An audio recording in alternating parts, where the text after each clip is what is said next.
J'espère que tes vacances se passent bien. En tout cas, j'espère que tout va bien, même si tu travailles, ou même si tu es en vacances, ou même si tu fais autre chose. J'ai tellement chaud que j'arrive même pas à bouger mes doigts. C'est ridicule.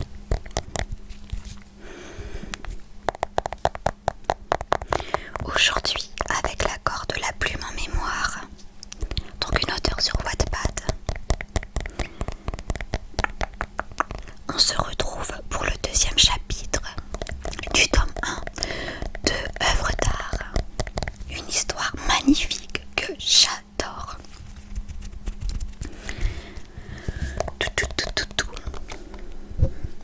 Mon portable est sale. Donc dans le chapitre 1, on avait fait la connaissance de James Taylor, même si on l'avait déjà rencontré dans le prologue. Mais du coup dans le chapitre 1, on a pu en savoir un peu plus sur son passé également. Notamment qu'il a eu une relation sexuelle avec une autre femme quand il était plus jeune.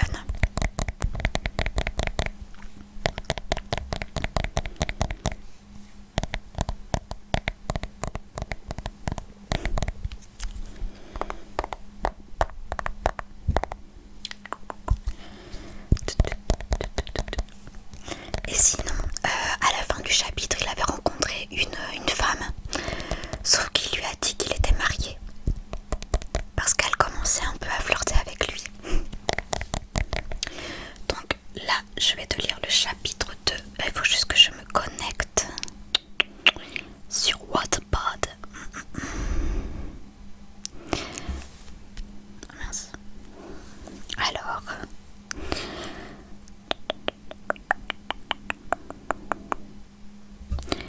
donc celui-là, je l'avais lu, je crois. Ouais, ça j'ai lu. Chapitre 2, chapitre 2, chapitre 2. Donc sur Wattpad, il y a des titres. Mais si vous lisez l'histoire sur... je crois que c'est mon best-seller, il me semble. Où la Plume en mémoire a publié également son histoire. Il n'y a pas de titre. Donc chapitre 2, Lorraine Smith.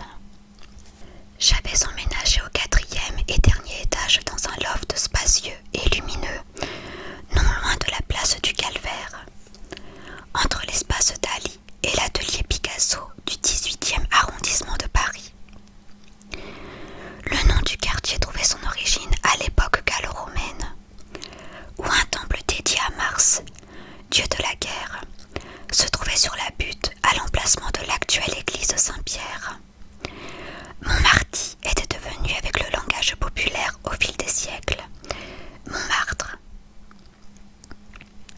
J'aime ce coin de Paris. C'était un lieu phare de la peinture durant le 19e siècle et 20e siècle, où on aurait pu croiser Picasso, Modigliani ou encore Van Gogh. Il est lieu de naissance de Jean Gabin, André Malraux et plus récemment de Vincent Cassel. Jean-Pierre Jeunet écrivit et créa un chef-d'œuvre cinématographique français dans ce quartier. Du café des Deux Moulins jusqu'au canal Saint-Martin, en passant par le Sacré-Cœur avec la radieuse Audrey Tautou, le fabuleux destin d'Amélie Poulain. Il fut un temps où j'aurais pu rencontrer Serge Gainsbourg, cigarette à la bouche, ou Boris Vian, en train d'écrire L'écume des jours. Tellement d'artistes ont fait vivre cet endroit que je ne pouvais refuser d'y habiter. Il était l'essence de la créativité artistique française, et même bien au-delà de ses frontières. Toute cette partie de la ville, je la connais sur le bout des doigts. C'était là qu'on avait flambé nos 2 dernières années d'études. Des amis de Simon, de l'IESA, vivaient ici. Les soirées n'étaient rien d'autre que drogue, alcool et sexe. Les types que l'on côtoyait étaient pratiquement tous fils de quelqu'un de réputé dans le milieu de l'art. Et les filles avec qui on couchait avaient leur relation dans la capitale. On nous avait branchés pour travailler dans des musées, des galeries ou chez des artisans. mesure, une renommée naquit. Malgré nos soirées déchirantes, nous ne loupions jamais le travail ou un cours. Nous étions bons dans nos domaines respectifs. Simon dans le commerce, la vente et l'achat, grâce à son bagou légendaire. Et moi pour l'expertise, la connaissance et mon savoir incontestable sur l'art et l'histoire. Quand nous étions revenus à Londres, un des responsables du Petit Palais où j'avais obtenu mon premier travail en tant que stagiaire eut vent qu'un poste d'assistant de conservateur du patrimoine se libérait au British Museum. Job qui n'était pas du tout dans la filière que je voulais suivre. J'avais accepté pour débuter dans le milieu. Quant à Simon, il était devenu négociant d'art dans un cabinet de courtage. Il recherchait le meilleur contrat d'assurance pour protéger les œuvres de ses clients. Mon travail d'assistant de conservation m'avait valu plusieurs expériences qui allaient devenir des aubaines pour mon avenir professionnel. Je me chargeais de la mise en valeur, de la conservation des collections et de leur traitement, de la recherche documentaire et de la promotion de la lecture publique. Je contribuais au développement d'actions culturelles et éducatives. Non seulement mon œil d'expert en œuvres d'art se développa au fil des recherches approfondies sur les artistes, leur façon de peindre ou de sculpter, mais j'étais aussi assurément en mesure de distinguer un maître d'un novice, un faux d'une copie et identifier l'auteur de la création. J'avais l'art du connaisseur et une mémoire visuelle indélébile. Je me fis un nom assez rapidement, car le directeur du British Museum ne tarissait pas d'éloges à mon égard, et était entouré par les meilleurs du monde politique, du showbiz et du marché de l'art. On venait parfois, à titre personnel, me demander d'expertiser une œuvre.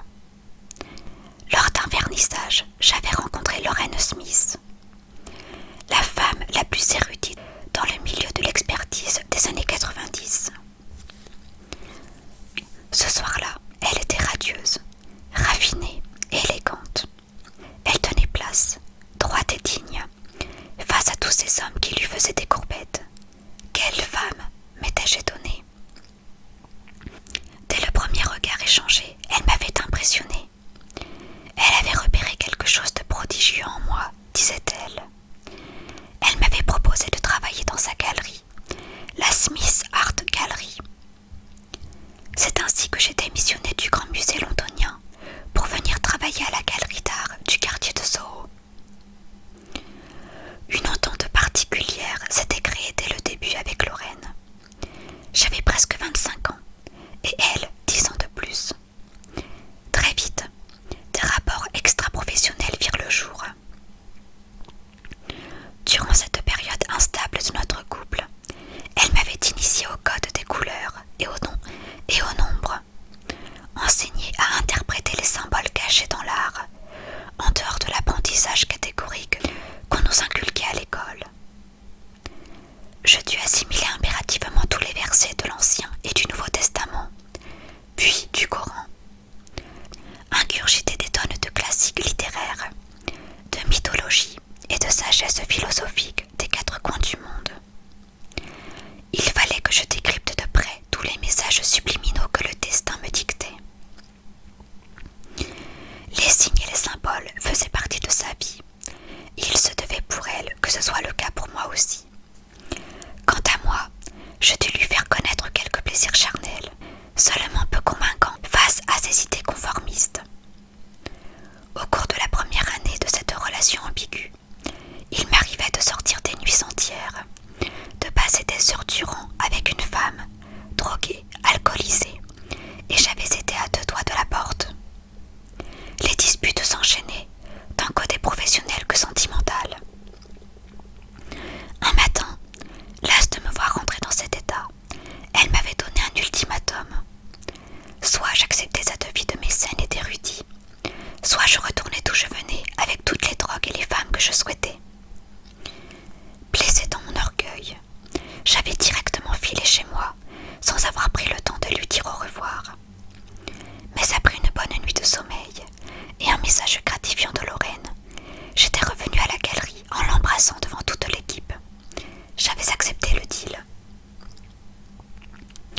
prochain chapitre.